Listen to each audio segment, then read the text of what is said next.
contain COVID-19 and where the vaccine stands today. First, things are going to get worse before they get better. In September, we passed a grim milestone, 200,000 deaths. At that time, in this very room, many of you remember, I warned that we'd hit 400,000 deaths before the end of the Trump administration in January. Critics said I was being too alarmist and negative. But as I've said all along, I will tell you like it is when it comes to COVID. And the reality is, it looks like that we're going to hit that grim milestone. We've just crossed 330,000 deaths in America. We're averaging daily death rates of nearly 2,200 people, which means we'll lose tens of thousands of more lives in the months to come. Hospitals are being stretched beyond capacity, and that's data before we see the impact of the cases coming from the recent holidays and this upcoming holiday of New Year's Eve. People getting infected today don't show up in cases for weeks, and those who those who perish from the disease die weeks after initial exposure. So we have to anticipate that the infections over the holidays will produce soaring cases counts in January and soaring death tolls into February. You know, turning this around is going to take time. We might not see improvement until we're well into March, as it will take time for our COVID response plan to begin to produce visible progress. The second thing to know is the Trump administration's plan to distribute vaccines is falling behind, far behind. We're grateful to the companies, the doctors, the scientists, the researchers, the clinical trial participants, and Operation Warp Speed for developing the vaccines quickly. But as I long feared and warned, the effort to distribute and administer the vaccine is not progressing as it should. A few weeks ago, the Trump administration suggested that 20 million Americans could be vaccinated by the end of December. With only a few days left in December, we've only vaccinated a few million so far. And the pace of the vaccination program is moving now, if it continues to move as it is now, it's going to take years, not months, to vaccinate the American people. Which brings me to the third thing every American should know. The Biden-Harris administration will spare no effort to make sure people get vaccinated. I've laid out 3 challenges in our first 100 days. One of them is ensuring that 100 million shots have been administered by the end of the first 100 days. If Congress provides the funding, we'd be able to meet this incredible goal. It would take ramping up 5 to 6 times the current pace to 1 million shots a day. But even with that improvement, even if we boost the speed of vaccinations to 1 million shots a day, it will still take months to have the majority of the United States population vaccinated. I've directed my team to prepare a much more aggressive effort with more federal involvement and leadership to get things back on track. We will find ways to boost the pace of vaccinations. But as Dr. Fauci and others have stated these past few days, this will take more time than anyone would like and more time than the promises from the Trump administration have suggested. This is going to be the greatest operational challenge we've ever faced as a nation. But we're going to get it done. But it's going to take a vast new effort that's not yet underway. And to get things, and that gets me to the fourth thing that we should know. I'm going to move heaven and earth to get us going in the right direction. I'm going to use my power under the Defense Production Act when I'm sworn in order private industry to accelerate the making of the materials needed for the vaccines, as well as protective gear. Vice President Harris and I have been speaking with county officials, mayors, governors of both parties to speed up the distribution of the vaccines across the nation. We're planning a whole-of-government effort, and we're going to work to set up vaccination sites and send mobile units to hard-to-reach communities. And we also know there's a vaccination hesitancy in many communities, especially Black, Latino, Native American communities, who have not always been treated with the dignity and honesty they deserve by the federal government and the scientific community throughout our history.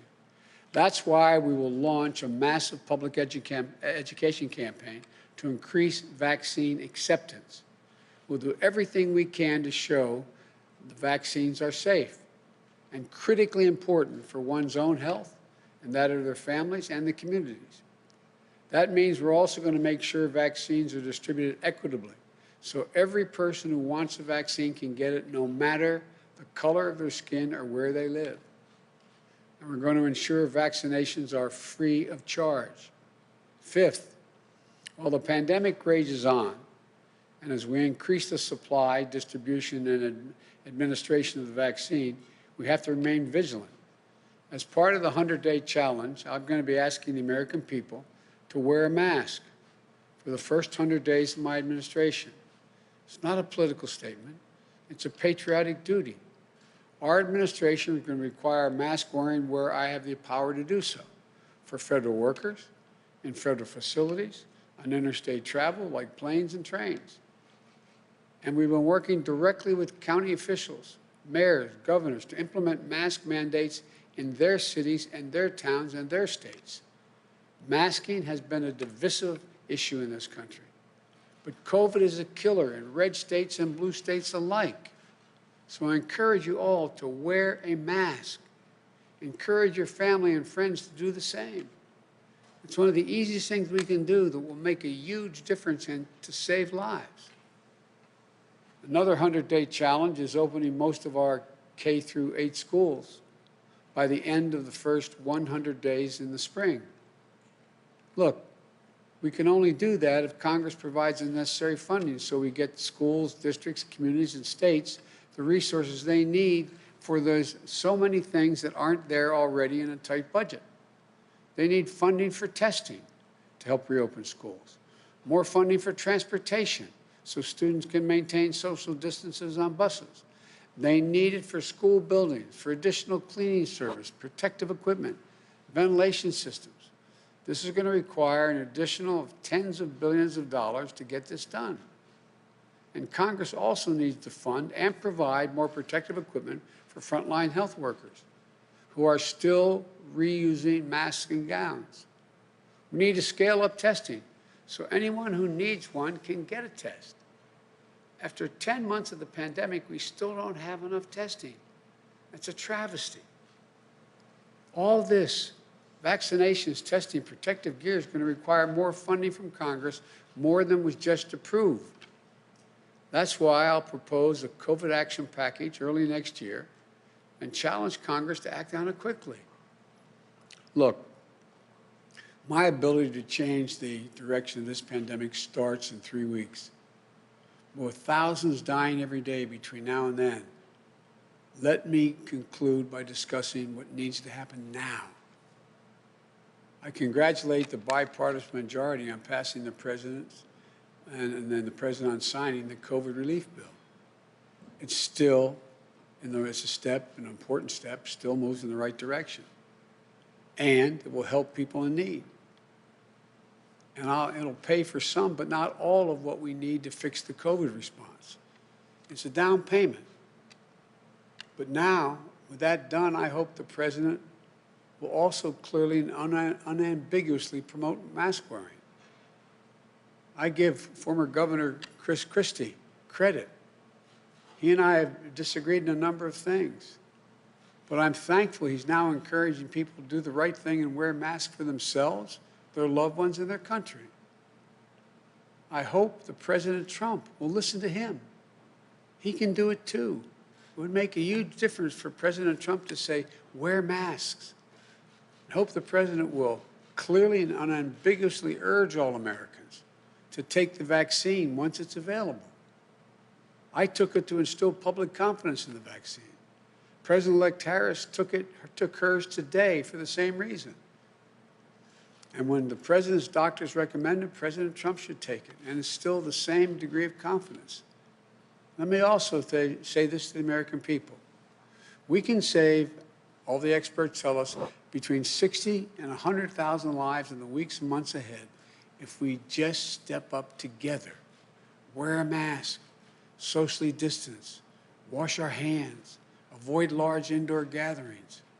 I know all these are not easy to ask, but I'm asking you to make a sacrifice. You're already making tremendous sacrifices every single day.